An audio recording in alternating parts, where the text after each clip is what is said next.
안녕하세요. 저는 동작구에 사는 지은영이라고 해요.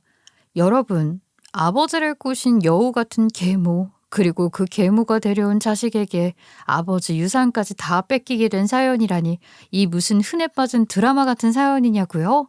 네, 제가 바로 그 흔해 빠진 드라마 같은 사연의 주인공입니다. 그런데 제 이야기는 흔해 빠진 드라마랑은 달라요. 무엇보다 제 이야기를 남다르게 만들어주신 분은 저희 시어머니랍니다. 제게 저희 시어머니는 어머니랑 같은 분이세요. 제 이야기를 시작하려면 저의 어린 시절 이야기부터 할 텐데요. 저희 시어머니는 제 어린 시절 이야기에서부터 등장하실 정도로 저와 오랜 인연을 갖고 계신 분이시죠. 제가 시어머니 덕분에 천하의 몹쓸 짓을 한 계모년의 죄를 낱낱이 까발리고 그 죄값을 받게 한 이야기를 이제부터 하려고 해요. 흔해 빠진 드라마 같은 사연이라고 치부하지 마시고 들어주시면 좋겠어요. 제가 앞으로 드리게 될 이야기들과 달리 저의 유년 시절은 행복했답니다. 사랑스럽고 예쁜 엄마와 든든하고 다정한 아빠. 두 분은 사이도 무척 좋으셨고 경제적으로도 부족할 것이 없었어요. 외동딸이었던 저는 엄마 아빠의 사랑을 독차지하며 많은 것을 누리며 살았죠. 다만 아빠가 저밖에 모르는 딸바보는 아니셨는데요.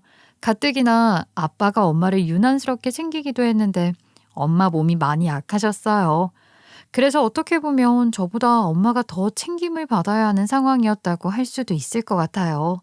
엄마 아빠는 나이 차이가 많이 났는데 아빠가 50을 바라보는 나이에 30대 후반인 엄마를 만나 결혼해서 저를 낳으신 거였어요. 아빠는 엄마를 항상 귀하게 대하고 애지중지하셨죠. 그게 저의 유년 시절의 기억이랍니다. 그렇게 행복한 가정에서 평온하게 보낸 어린 시절이었어요. 엄마가 병색이 역력해지면서 장기 입원을 하기 전까지는 말이에요. 엄마가 걸린 병은 호흡기 쪽에 희귀병이라고 하던데 어린 제 눈에도 날이 갈수록 숨 쉬는 게 힘들어지는 엄마의 모습이 보였어요.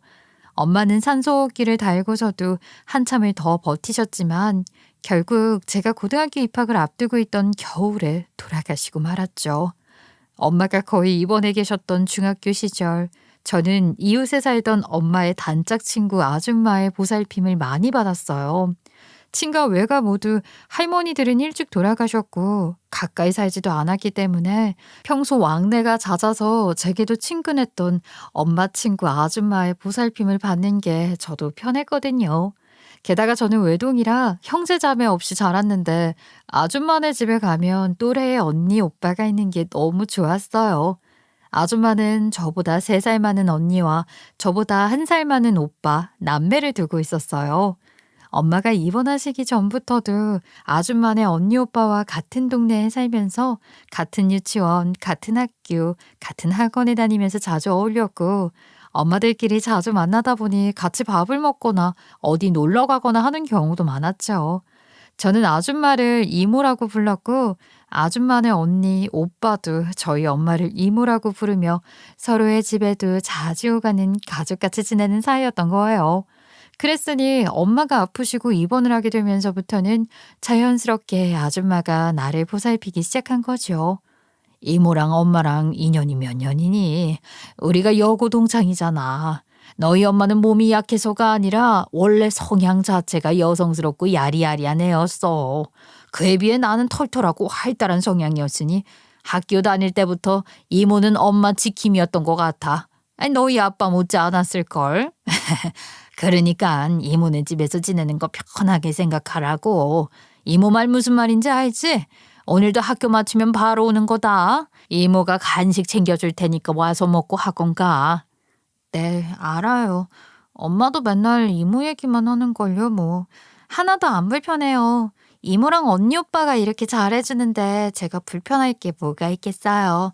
와서 간식 챙겨 먹고 학원 갈 거고 학원 마치고도 이모네로 올 거고 여기서 숙제도 하면서 계속 있을 거예요. 아빠가 데리러 올 때까지요. 그러니까 이제 그만 집에 가라는 소리만 안 하시면 돼요. 저는 그렇게 아줌마 집에서 대부분의 시간을 보냈고 아빠가 데리러 와서야 아빠와 함께 집으로 가서 잠만 잤는데 그나마도 때때로 아빠가 늦는 날이면 아줌마네 언니 방에서 언니랑 같이 잘 때도 많았죠. 언니와 오빠도 그런 저를 친동생처럼 살뜰하게 챙겨줬어요. 엄마 사랑을 일찍 잃었지만 저는 그렇게 여러 사람의 관심과 사랑을 받으며 자랐다고 할 수 있을 것 같아요. 저는 그걸 늘 감사하게 생각했답니다. 그렇게 지내다가 아줌마네 오빠와는 오빠 동생 이상의 감정을 갖게 되었는데 제가 대학교 3학년이 되었을 때부터 정식으로 사귀게 되었고 제가 대학을 졸업하자마자 결혼을 했어요.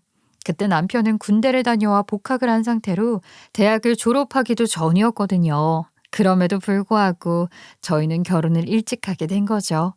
아줌마와 언니는 그런 저희 관계를 무척 반가워했고 제가 남편과 결혼을 한 이후에도 시제가 붙은 관계로 바뀌었다는 것을 전혀 느낄 수 없을 정도로 변함없이 저를 사랑으로 대해주셨어요.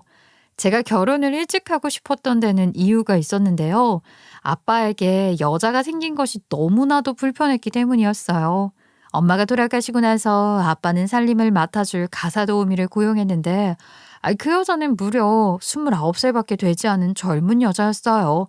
저는 그것부터가 마음에 들지 않았지만 반찬도 정갈하게 잘하고 청소며 빨래며 다 야무지게 잘 해냈고 세심하게 아빠도 잘 챙기더라고요. 아무리 그렇다고 하더라도 저는 그 여자가 정말 못마땅했고 아빠에게 그런 제 마음을 솔직하게 말씀드리기도 했어요. 아빠, 내가 엄마 손이 필요할 정도로 어린 나이도 아니고 그렇게 젊은 여자보다는 오히려 연세가 지긋한 할머니 같은 분이 살림을 도와주시는 게 더 편할 것 같아.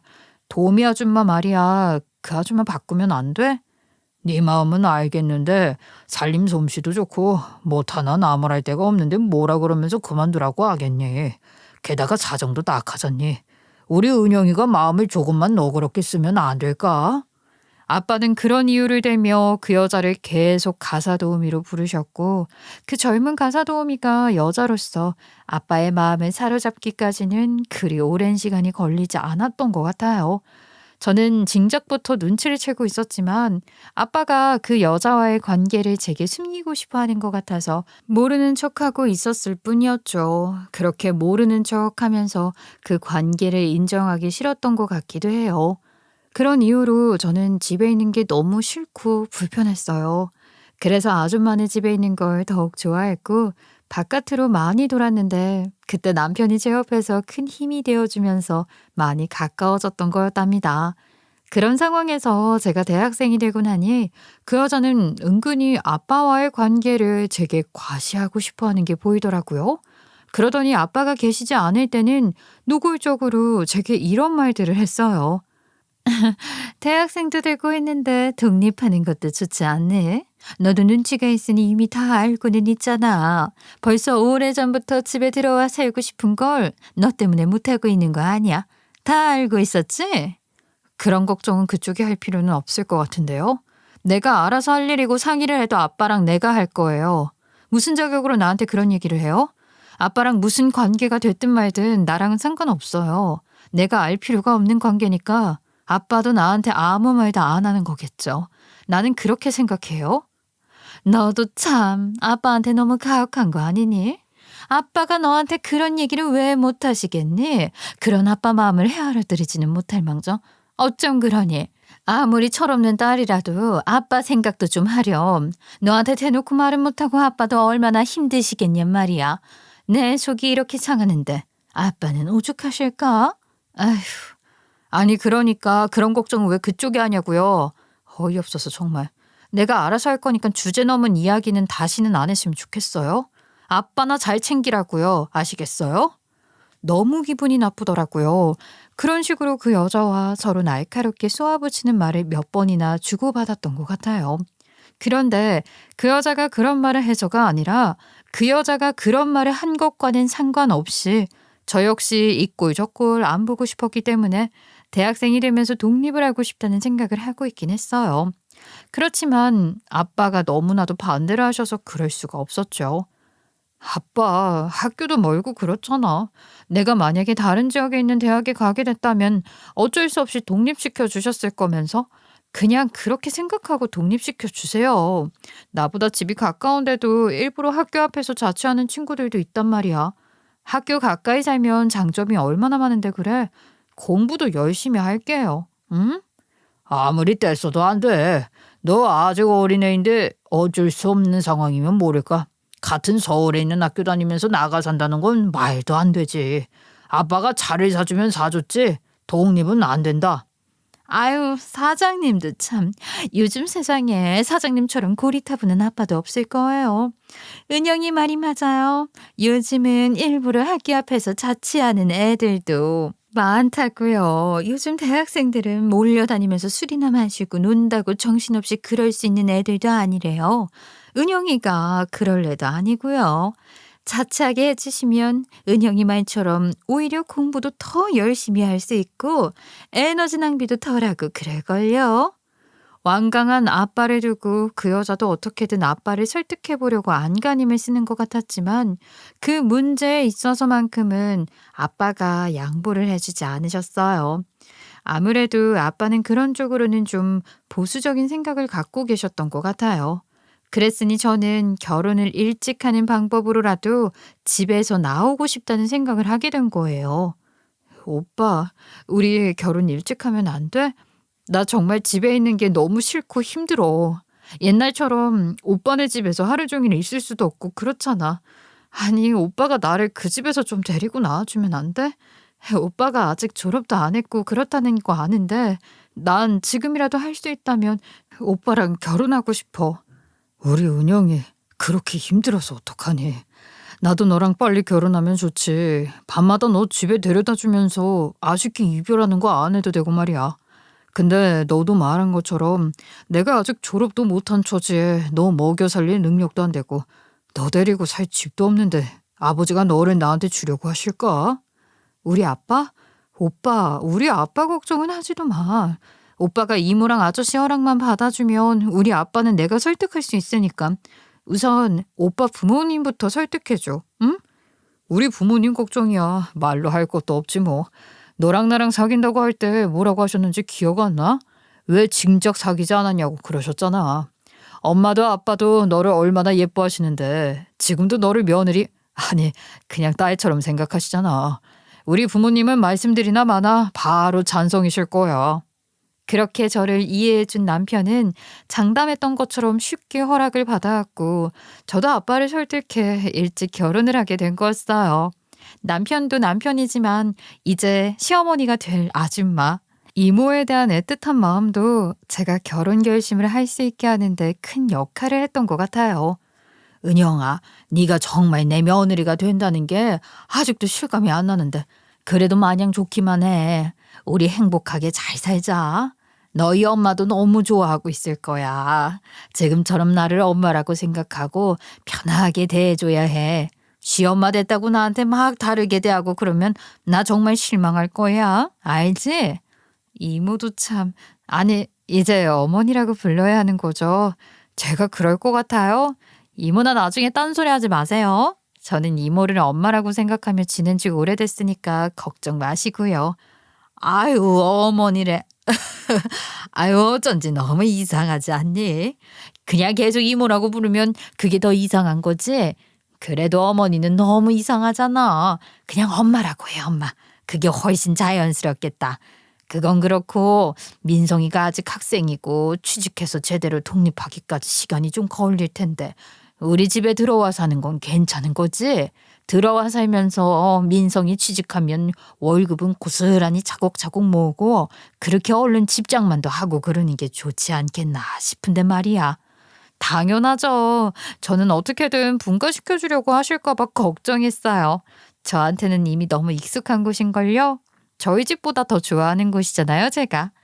여기 오면 항상 편하고 좋아요. 같이 살자고 해주셔서 너무나도 감사해요. 정말 좋아요. 그렇게 저는 시댁에서 신혼살림을 시작하게 됐어요. 시아버지도 성격이 좋으셨고 저를 많이 예뻐해 주셨으니 시댁에서 사는 것이 그저 감사하고 행복했답니다. 분가를 할 수 있는 상황이 되어서도 시댁에서 시부모와 함께 살고 싶었을 정도였거든요.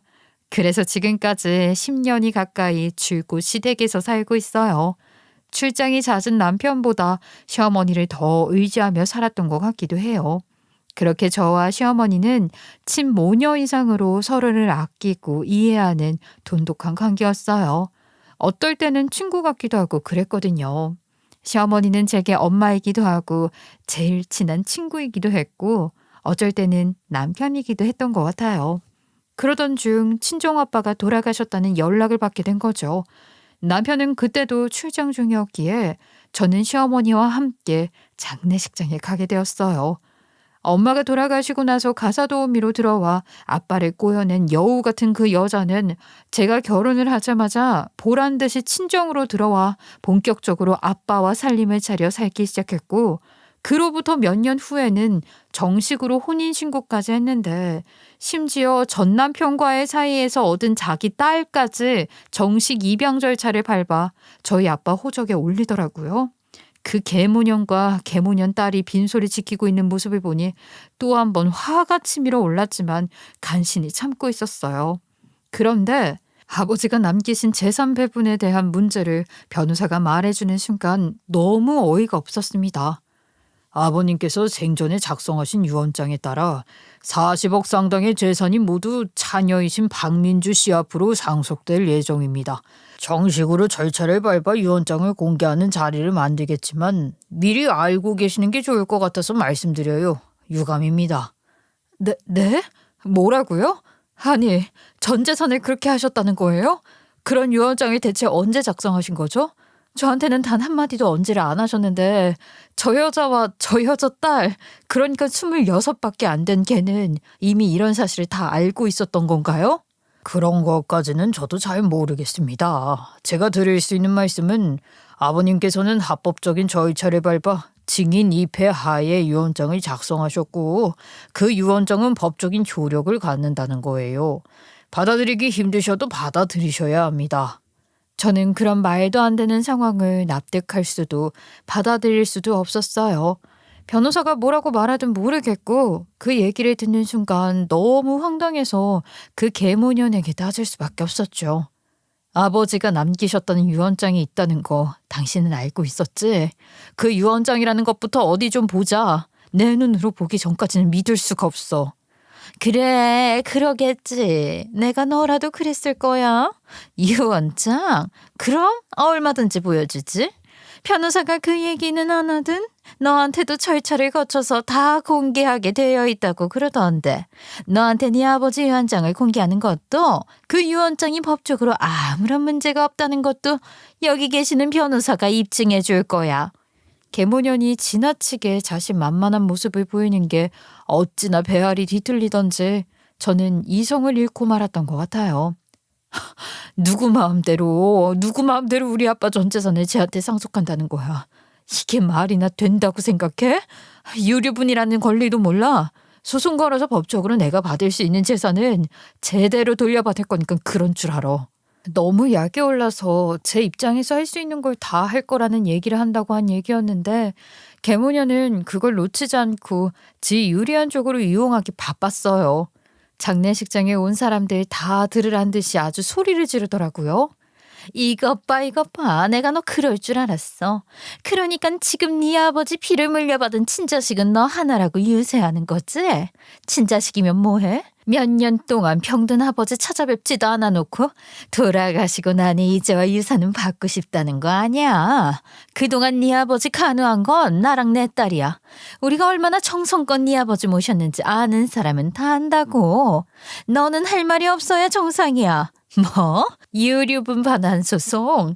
내가 너 분명히 그 얘기할 거라고 생각했지. 그래, 얼마든지 해. 너 같은 불효자식이 돌아가신 분 유산이나 챙기게 도와주는 게 우리나라 법인 줄 알아? 아무리 친자식이라고 해도 살아계실 때 자식된 도리도 안 한 자식들은 유류분 반환 소송에서 절대적으로 불리해. 네가 네 아버지한테 어떤 딸이었는지에 대해서는 누구보다 내가 잘 알지. 내가 증인이고 얼마든지 입증할 수 있다고. 기가 막혔어요. 계모녀는 미리 준비라도 한 듯 아주 청산 요소로 쏟아내는데 저는 뭐라고 대꾸를 해야 할지 몰라 어쩔 줄 몰라 했고 시어머니가 그런 저를 다독이며 일단 돌아가자고 해서 집으로 돌아왔어요. 집에 돌아와서 생각을 하면 할수록 참을 수가 없더라고요. 연세가 많으시긴 했지만 갑작스럽게 돌아가신 아버지에 대한 회한에 잠길 사이도 없이 그저 혼란스럽기만 했던 것 같아요. 아무리 생각해도 너무 이상하고 뭔가 수상하다는 생각을 떨칠 수가 없었죠. 그건 시어머니도 같은 생각이셨던 것 같아요. 은영아, 나는 아무리 생각해도 이상한 것 같아. 그 여자가 너한테 쏟아내던 말들도 너무 이상해. 마치 미리 준비해 놓은 대사 없는 것처럼 그러지 않던? 네가 그런 반응을 보이게 하려고 일부러 자극을 한 것 같기도 하고 말이야. 사람들 모여 있는 곳에서 자기 입장을 드러내고 싶어서 환장한 것 같더라 이거지. 그 여자가 원래 행동하는 게 연극적인 구석이 있긴 하지만 그걸 생각하더라도 너무 이상했던 것 같아. 이거 분명 뭔가 있어. 내가 조사를 좀 해봐야겠어. 그렇게 시어머니와 저는 여러 가지 조사를 시작했고, 조사를 하는 과정에서 충격적인 진실들을 하나씩 알게 됐습니다. 저와 시어머니가 알게 된 그 진실이란 것은 제가 감히 말로 옮기기도 무서울 정도로 끔찍하고 엄청난 일이었어요. 견딜 수가 없는 분노가 치밀어 올랐던 저는 참지 못하고 계모를 찾아가 따져 물었죠. 대체 무슨 일을 벌인 거지? 말해봐. 우리 아빠한테 대체 무슨 짓을 한 거야? 말해. 네 입으로 말해보란 말이야. 대체 뭘 말하라는 거야? 무슨 말인지 알아듣게 말을 해야지. 나는 네가 무슨 얘기를 하는지 도무지 모르겠는데. 내가 뭘 잘못했다고 갑자기 찾아와서 이 난리야? 뭐? 네가 잘못한 게 없어? 무슨 말을 하는 건지 모르겠다고? 알 만큼 알고 왔다는 걸 모르겠어? 언제까지 뻔뻔할 수 있는지 내가 어디 두고 볼게. 각오하는 게 좋을 거야. 아이고, 기가 막혀서. 내가 뭘 잘못했다는 거야. 나는 어린 나이에 나이 많은 네 아버지 만나서 시중 들고 산 죄밖에 없어. 호적에도 못 오르고 체인처럼 숨겨진 여자로 있었던 게 몇 년이니? 그것도 다 너 때문이었잖니. 그 시절부터 치자면 15년, 16년이 넘는 세월이라고.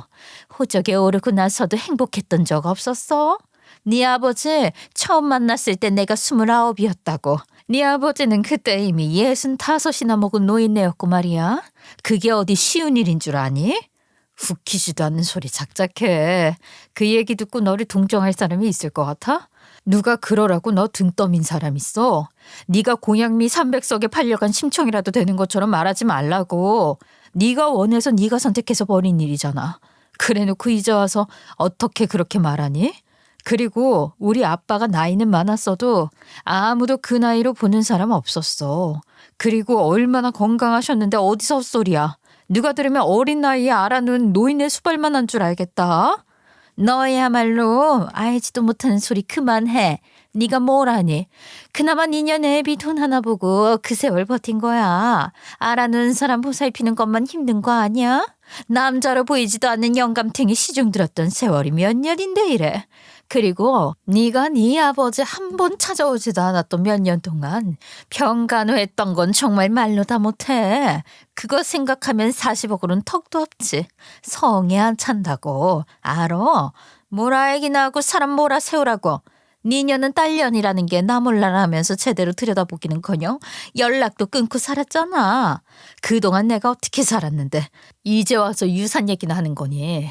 어이없는 건 나야. 이 양심도 없는 년아. 나도 이제 평범한 40대처럼 좀 살아보자. 그때까지는 옆에서 그냥 듣고만 계셨던 시어머니였는데 계모년이 기어이 상소리까지 해대는 걸 보시더니 시어머니도 더는 참지 못하고 계모년의 귀싸대기를 날리시더라고요. 내년 네가 돌아가신 분 상대로 무슨 짓까지 벌였는지 내가 다 알고 왔다고.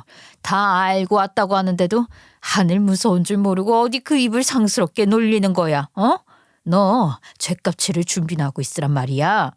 시어머니가 그렇게 선언이라도 하듯 이야기를 하니 그제야 계모는 충격을 받는 것 같았어요.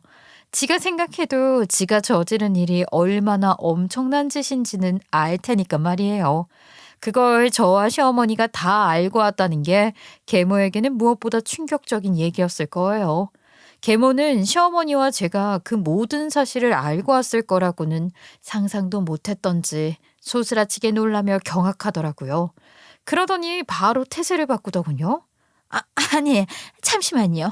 그게 무슨 말씀이세요? 뭘 다 알고 오셨다는 거예요? 아니, 그보다 무슨 얘기를 어떻게 어디서 알게 되셨는지 모르겠지만 다 잘못 알고 계신 거예요. 우선 저랑 먼저 이야기를 하시자고요. 네? 제 얘기를 먼저 좀 들어주세요. 사모님, 저희 엄마를 생각하셔서라도 제 얘기를 먼저 좀 들어주시라고요. 이게 정말로 상종 못할 년이네. 어디서 너희 어머니 얘기를 꺼내니? 그것도 내 앞에서. 내가 너희 어머니 얘기를 꺼내면 마음 약해질 것 같았어. 네 어머니 생각해서라도 니년 제대로 벌받게 할 거야. 나 붙들고 그렇게 울고불고 애원해봤자 소용없다고. 버스는 이미 떠난 지 오래야. 알겠니? 앞으로 진행될 절차에 협조나 잘하는 게 좋을 거야. 그게 지금 네가 할 수 있는 최선이니까 내 말 명심해. 시어머니와 저는 그렇게 망연자실한 계모를 비우시며 그 집을 나왔습니다.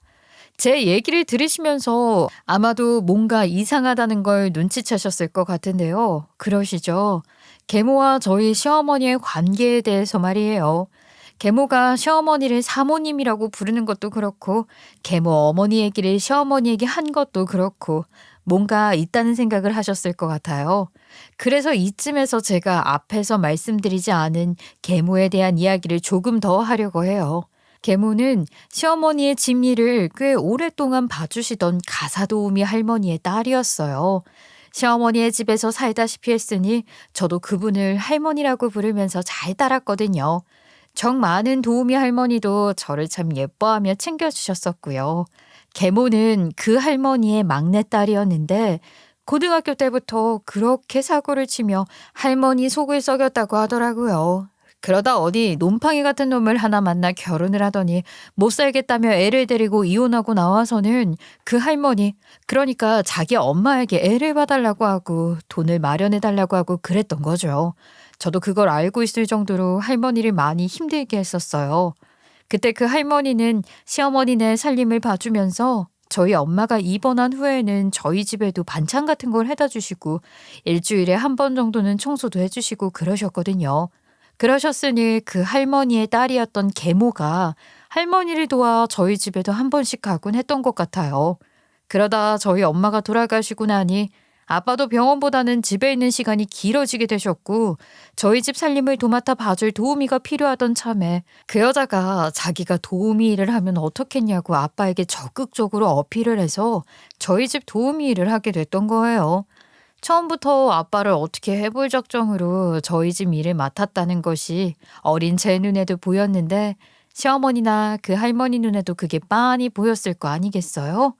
예, 말도 마라. 그때 당시의 일을 너도 어느 정도는 눈치를 챘을 거고 기억하고 있겠지만 난 정말 걔가 너희 집 도우미 일을 한다는 걸 말리고 싶었어.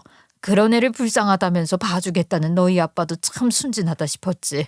기어이 너희 집 일을 맡아서 시작하고 심지어 너희 아빠가 걔한테 넘어갔다는 게 어처구니가 없었지만 한편으로는 잠깐 그러다 말 거라고 생각했어. 어딜 보나 그런 애를. 아휴, 말을 말자. 네, 저도 기억나요. 그리고 저도 그때 고등학생이었는데 알 건 다 아는 나이였죠. 그때 할머니가 자기 딸을 어떻게든 말려보려고 하셨던 것도 알아요. 저한테 미안하다고 하셨던 적도 있었던걸요. 그렇게 다들 아무리 말려봐도 소용이 없었죠. 그 여자는 그렇게 기를 쓰고 저희 집 도우미 일을 시작해 아빠를 홀려놓고야 말았으니까요.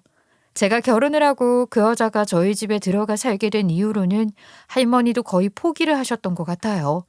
그래도 딸의 행동이 옳지 않다는 생각에 늘 제게 미안해 하셨죠. 그러다 할머니가 돌아가시고 그 장례식장에서 저희 아빠는 사위 노릇을 하고 있더라고요. 할머니 장례식장에 문상을 갖다가 그 꼴을 보게 됐는데 그게 너무 못마땅했지만 어찌됐든 아빠가 함께 살고 있는 여자의 어머니가 돌아가신 것이니 하고 싶은 말이 많아도 하지 않았어요. 그런데 그 여자는 아빠가 잠시 자리를 비운 사이 제게 오더니 갑자기 눈물을 쏟으면서 생쇼를 하기 시작했던 거예요. 은영아, 제발 그만 좀 하자. 내가 뭘 그렇게 잘못했길래 우리 엄마 돌아가신 장례식장까지 와서 나를 이렇게 괴롭히니? 네가 나를 이렇게 무시하고 함부로 대할 수 있는 권리가 대체 뭐야? 내가 언제까지 너한테 설설 기면서 죄인처럼 해야 하니? 내가 얼마나 더 너한테 잘못했다고 빌어야 해. 우리 엄마 보내드리는 날만큼이라도 나를 좀 배려해 줄 수는 없니? 너한테는 내가 그렇게 하찮은 사람이니? 얼마든지 무시해도 되는 사람이냔 말이야. 지금 대체 무슨 말씀을 하시는 거예요? 내가 뭘 어쨌다고 갑자기 와서 이래요. 지금 무슨 연극하세요? 이게 뭐 하는 짓이에요? 제가 하지도 않은 말들을 지어내면서 피해자 코스프레를 하기 시작했는데 그런 황당하기 그지없는 연극에도 아빠는 깜빡 속아 넘어가 그 여자 편에 드시더라고요. 은영아, 아빠는 그래도 너를 믿었어. 우리 딸이 사람을 그렇게 무시하고 함부로 대할 리가 없다고 생각했다. 그런데 어떻게 오늘 같은 날 이 사람에게 이렇게 소리를 지르고 그럴 수가 있니? 아빠는 너한테 정말 많이 실망했다. 아빠는 어떻게 내 얘기는 들어볼 생각도 안 하고 그렇게 말을 해. 이 여자가 갑자기 오더니 자기 혼자 쇼하는 거라고. 아빠는 정말 그렇게 아무것도 모르겠어? 이 여자라니? 은영이 너 어떻게 이 사람을 그렇게 말하니? 그래도 아빠랑 같이 살고 있는 사람이잖아. 아니에요. 다 제 잘못이에요. 제가 괜한 욕심을 부린 거죠. 저 같은 게 무슨 자격이 있겠어요? 호적에도 못 오르고 있는데 은영이한테는 제가 도움이었던 시절이랑 다를 바가 없는 게 당연해요. 너무 나무라지 마세요. 제가 우리 엄마 보내고 마음이 힘들어서 괜히 예민했던 것 같아요.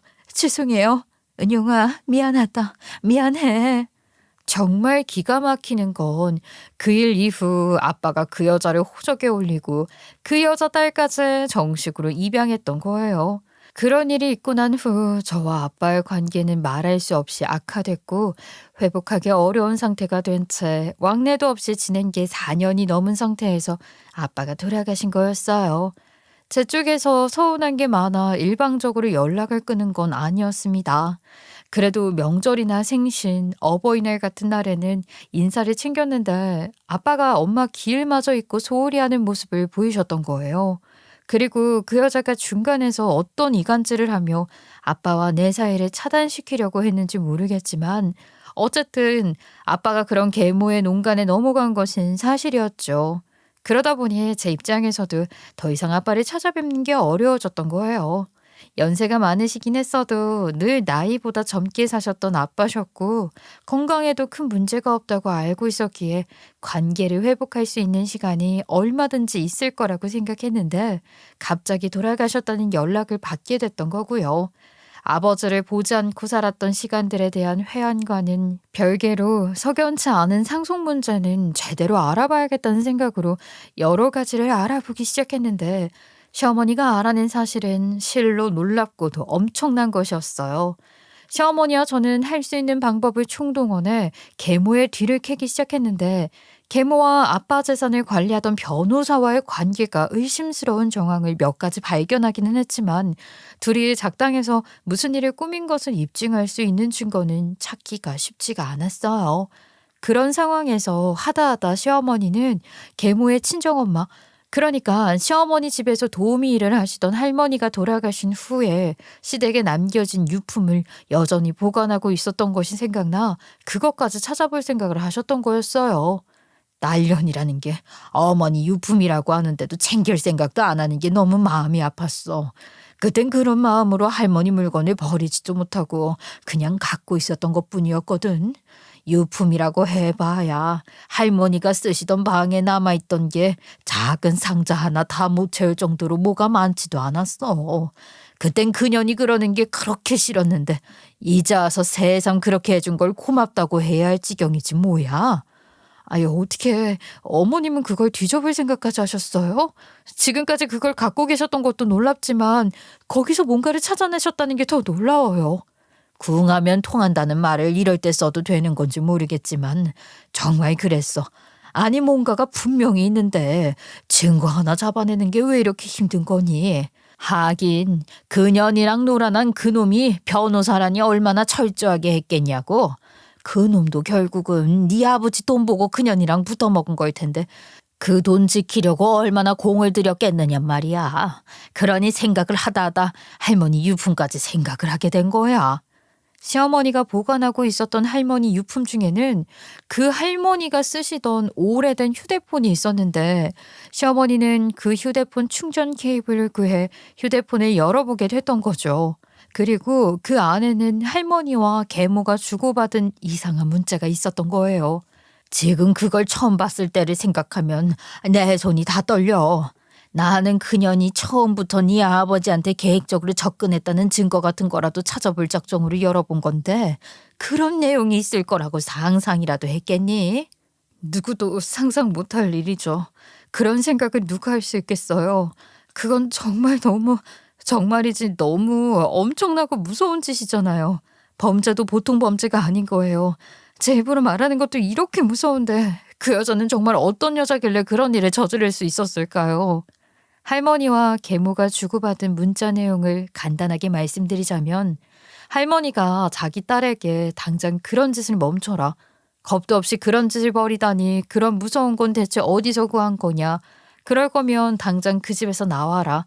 계속 그런다면 내가 경찰에 신고할 거라고 했고 거기에 그 계모녀는 엄마가 해준 게 뭐가 있다고 이러느냐. 그냥 못 본 체 하면 된다. 어차피 그 노인네 술도 많이 마셔서 치매 고위험군이야. 당뇨는 이미 심해서 혈당 치솟고 혈압 치솟으면 안 되는 거라고. 그래서 원래 탄수화물은 주면 안 되는 거야. 더 건강해지는 건데 엄마는 알지도 못하면서 왜 그러는 거냐. 이미 나이도 많은 노인네인데 살 만큼 산 거지. 엄마는 딸이 이런 노인네랑 살면서 늙어가고 좋은 시절 다 보내면 좋겠냐 어쩌고 하는 내용들이었던 거예요. 어떤 상황인지 짐작이 가시나요? 계모녀는 아빠가 당뇨가 심한 상태인데도 불구하고 약을 제대로 챙기기는커녕 그대로 방치하고 오히려 병을 악화시키게 둔 거나 다름없었던 거죠. 아빠가 겉으로는 젊어 보이고 그러셨어도 달고 있는 병이 여럿 있으셨고 당뇨는 이미 진행이 많이 된 상태였는데 술을 여전히 끊지 못하고 계시기도 했고요. 그런 상태였던 아빠를 그녀는 그런 식으로 내버려 둔 거였어요. 밥도 제대로 챙기지 않으면서 말이에요. 계모가 그러고 있다는 걸 할머니가 아시고 그런 딸을 타이르려고 주고받은 문자가 남아 있었던 거죠. 계모가 침모한 문자로 나눈 대화는 그 여자가 건강이 나쁜 아빠를 방치하고 해석하기에 따라서는 오히려 병을 키우게 했다고도 볼 수 있는 거였어요. 시어머니와 저는 그것을 토대로 제대로 된 수사를 할 수 있을 거라고 생각했던 거죠. 다만 그 사실을 알게 된 순간 제가 치밀어 오르는 분노를 참지 못하고 계모에게 달려간 거였고 시어머니는 제가 모든 사실을 말해버릴까 봐 걱정이 되셔서 저를 따라오셨던 거였습니다. 네 심정이야 왜 몰랐겠니? 나도 똑같은 심정이었어. 그렇지만 그년한테 달려가서 화풀이를 하는 것보다야 경찰에 수사를 의뢰하는 게 먼저니까 너를 말리려고 따라갔던 거지. 알아요. 제가 쓸데없는 얘기를 해서 그 여자가 빠져나갈 준비를 하기에 힌트라도 주게 될까 봐 걱정되셨을 거예요. 그런데 어머님, 정말 저는요 그 순간에는 피가 거꾸로 솟고 도저히 못 참겠더라고요. 달려가서 소리라도 질러야 될 것 같았어요. 그래 안다 알아. 그래도 우리가 그런 사실들을 다 알게 됐다는 걸 네가 제대로 얘기하질 않았으니 그녀는 그럴 거라는 걸 짐작도 못했겠지. 재산도 이미 다 챙겼겠다. 더 이상 거리낄 것이 없다 싶으셨으니 뻔뻔하게도 그런 소리를 해댄 거 아니겠어? 그년이 했던 말들도 내가 다 녹음했어. 여차하면 저를 말리려고 따라와 주신 거잖아요. 어머니가 옆에 계셔서 그나마 제가 정신 안 놓고 버틸 수 있었던 것 같아요. 근데 그 여자가 그렇게 막말까지 할 줄은 몰랐어서 너무 황당하더라고요. 황당해? 예, 나는 그때야말로 피가 거꾸로 솟더라. 못돼 먹은 거. 어디서 그런 게 태어났는지 모르겠어. 그땐 내가 정말 못 참겠더라니까. 오죽하면 내가 그년한테 손을 다 댔겠니? 나 태어나서 처음이야. 누구 기사대기를 그렇게 날려본 건 말이야. 그럴 일이 뭐가 있었겠어. 괜히 내 손만 아프지. 이것 봐라. 내 손 아직도 벌겋게 달아올라 있잖니. 나 정말 화가 많이 났었거든. 있는 힘껏 내리쳤던 것 같아. 그러면서 어머니가 뭔가를 알고 있는 것처럼 말을 하시니까 그 여자 표정이 바로 변하더라고요. 보셨어요? 뭔가 걸리는 게 있으니까 그렇게 바로 알아채는 게 아니고 뭐겠어요. 그렇게 엄청난 일을 저질러 놓고 지금까지 그렇게 뻔뻔하게 큰 소리 쳤던 걸 생각하면 진짜로 무서운 여자예요. 쟤까짓 게 그럼 뭐해? 다 들통났다 싶으니까 바로 납작 엎드리지 않던. 아마 내가 뭘 알고 있는 건지 제대로 알지도 못했을 거야. 워낙 잘못한 게 많으니 우선 빌고 보는 것 같지 않더냐는 말이야. 하여간 무서운 년일세. 어휴, 생각할수록 소름 끼쳐. 조사 과정에서 계모녀는 이미 몸이 쇠약해질 대로 쇠약해져서 정신마저 온전치도 않았던, 그러니까 심신미약 상태였던 아빠를 상대로 강압적으로 그 유언장을 작성하게 했고, 자신과 내연 관계였던 변호사를 통해 합법적인 절차를 다 밟아뒀던 거라는 게 밝혀졌어요. 어떻게 그럴 수가 있었을까요? 아빠가 그 지경이 되셨는데 마지막까지도 저한테는 한마디 언질도 해주지 않았어요.